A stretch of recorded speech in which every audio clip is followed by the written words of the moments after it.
Voilà les amis, je vous fais cette deuxième petite vidéo à cause de l'interruption du son. Vous avez dû vous rendre compte qu'il y avait un problème. En effet, je pense que mon micro, vous savez, il a perdu son énergie, hein, il n'y avait plus rien dedans et moi je n'ai pas vu qu'il était en panne et j'ai continué à parler. Donc vous avez vu qu'à la 25e ou 24e minute, je ne sais plus, le son s'est arrêté. Donc je vous refais cette vidéo pour continuer, hein, ce qu'on n'a pas pu voir ensemble, parce que là où vous n'avez pas eu de son, c'était quand on avait fini de tirer les 12 maisons. Donc heureusement, ça vous l'avez eu tranquillement. Mais ce qu'il vous manque, c'est ce qui est sorti après. Donc nous avons tiré cette carte de la planète, donc, qui gouverne ce mois de janvier pour vous et qui vous accompagne tout au long de ce mois de janvier, mes chers amis taureaux. Et c'est Saturne. Saturne qui est un peu une carte de sagesse, une carte de réflexion et une carte aussi de prudence. Vous voyez, de ne pas vous lancer un peu dans les aventures un peu trop, voilà, olé olé. Hein. Ça vous calme et ça vous recentre. On a déjà vu d'ailleurs tout à l'heure qu'il y avait aussi des raisons de se recentrer. Et puis on a tiré également. Alors, ça vous donne aussi ce côté carré. On a parlé de ça aussi, je me souviens, puisque ce que je vous ai expliqué à l'instant, c'était que l'empereur, c'est comme un signe un peu qui représente un peu un signe de terre, dans le sens de la rigueur morale, du pouvoir, de la responsabilité, etc. Un peu comme Saturne.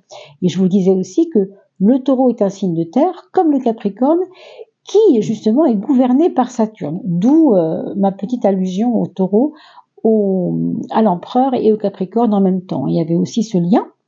Et puis je vous ai expliqué que j'ai tiré le 4 pour vous, le 4 de coupe, qui nous parle aussi de prudence, mais là par contre, peut-être en lien avec Saturne, une prudence peut-être exagérée. Peut-être que vos émotions, alors vos émotions, on a vu pourquoi tout à l'heure aussi, hein, mais votre inquiétude ou votre prudence vient aussi du fait que vous êtes quelquefois dans le sentiment des échecs passés. Et ça, méfiez-vous, ça veut dire que ça pourrait vous immobiliser. Voilà, on vous tend une 4e coupe en vous disant « Ok, il y a eu des expériences malheureuses, mais toi, maintenant, tu en as une toute neuve là, de coupe. Donc, oublie un peu le passé et avançons ensemble. Hein. » Voilà ce que ça vous dit. Et puis, nous avions tiré les deux cartes qui concernent le petit oracle solaire sur les prises de conscience à faire de votre monde intérieur et de votre monde extérieur. Et je vous disais que le 15, c'est cette énergie de détermination. Quand on veut quelque chose, on va jusqu'au bout, on l'a et on ne lâche pas l'affaire. Ça, c'est très important. Parallèlement, je vous disais aussi que ce 15, qui est quand même celui qui va aussi manquer de diplomatie, hein, parce qu'il veut tellement ce qu'il veut que quelquefois c'est pas évident. Là, comme c'est lié au monde intérieur, ce qu'on vous dit, c'est que peut-être il faut faire attention à vos attachements à quelque chose ou à quelqu'un qui sont un petit peu trop speed, un petit peu trop passionnés quelquefois. C'est ça qu'on vous dit, parce que c'est sur le plan intérieur que ça se travaille, que ça se vit. Hein, c'est pas relationnel, c'est plus de l'attachement par rapport à votre psychologie, à des choses qui sont peut-être pas utiles de vous attacher, vous voyez. Ensuite, pour le monde extérieur, on vous parle du verbe, on vous parle de l'importance de la communication, et on vous dit que ce 3, il vous aide justement à aller vers l'autre, mais d'une manière intelligente. Pourquoi ? Parce que déjà, ce soleil vous donne cette communication facilitée, ça c'est important, mais vous voyez quand même, il y a toujours ce dilemme de remettre en question tout le temps, vouloir imposer un peu ce qu'on pense, et peut-être que les deux conjugués peuvent vous donner justement ce devoir moral de travailler votre communication un peu mieux pour que les messages passent mieux, tout simplement. Parce qu'on voit bien que là, c'est pas évident. Surtout, rappelez-vous, dans la maison 3, 1, 2, 3, c'est un 3. Vous avez le 12 hein, qui lui aussi est un 3, puisque 1 plus 2 égale 3. Sauf que ce 3-là, c'est un 3 un petit peu plus sur la brèche. Hein. c'est le 3 qui se met sur la rive et qui attend que ça passe. Vous voyez, donc c'est pas une communication très claire quand même pour vous ce mois de janvier, mais vous allez vous en sortir puisqu'on a vu déjà tout à l'heure. Rappelez-vous différentes choses qui peuvent vous aider.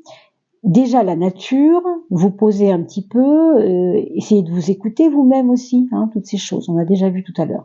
Et enfin, nous avons tiré la petite carte de l'âme, le message de l'âme, où on voyait une petite jardinière en train de faire pousser sa petite fleur, peut-être sa fleur préférée, hein, on sent que celle-ci, elle va pousser mieux que les autres. On a délaissé un certain nombre d'éléments, et on va en choisir un et on va le faire grandir, ça c'est important aussi, hein. Ici, on vous dit, ton engagement, c'est ça l'important pour votre âme, c'est l'engagement que vous avez envers vous-même. Votre présence, le soi, je vous rappelle que le soi, ce n'est pas le moi. Le soi, ça participe de votre partie divine, c'est-à-dire de votre partie non limitée. Le moi est limité, le soi est illimité. Le soi, c'est quand on est connecté à plus grand que soi, justement, hein.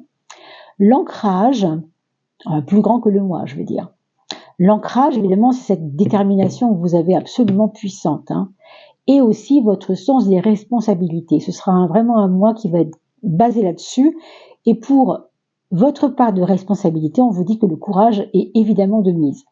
Ne fuis pas ton engagement dans la vie, hein. On a commencé un chemin, on sait qu'il va avoir une certaine rigueur pour le traverser, et on le sait, voilà. C'est possible de s'aimer soi-même. Si on vous dit ça, ça n'est pas anodin. D'ailleurs, vous avez tout à fait les éléments pour vous aimer vous-même, pour aimer ce chemin, et pour aimer aussi la personne qui fait tellement d'efforts pour réussir, que vous êtes, bien sûr, hein. C'est même recommandé, hein. C'est recommandé de s'aimer soi-même, bien sûr, pour continuer ce chemin. Acceptation et bienveillance envers soi pour évoluer plus paisiblement sur son chemin.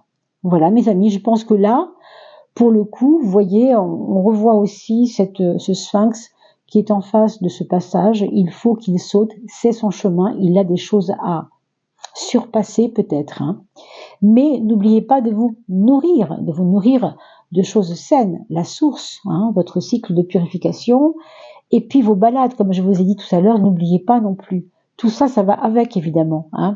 On n'obtient pas quelque chose de positif en faisant des choses qui ne vont pas nous aider. Au contraire, il faut mettre tout de son côté. Voilà, mes chers amis, c'était un très très beau tirage. Je vous demande pardon encore pour cette petite problématique de son. J'aurais dû faire attention avant, c'est un peu ma faute, mais enfin voilà. Je vous souhaite une très très belle année 2024. On va se retrouver pour parler de 2024 précisément. Et puis je continue un petit peu les signes avant, puisqu'on n'a pas complètement terminé pour janvier. Et on se retrouve bientôt. Merci pour vos likes, merci pour vos partages sur vos réseaux. Et à très très vite. Portez-vous bien et bonne année.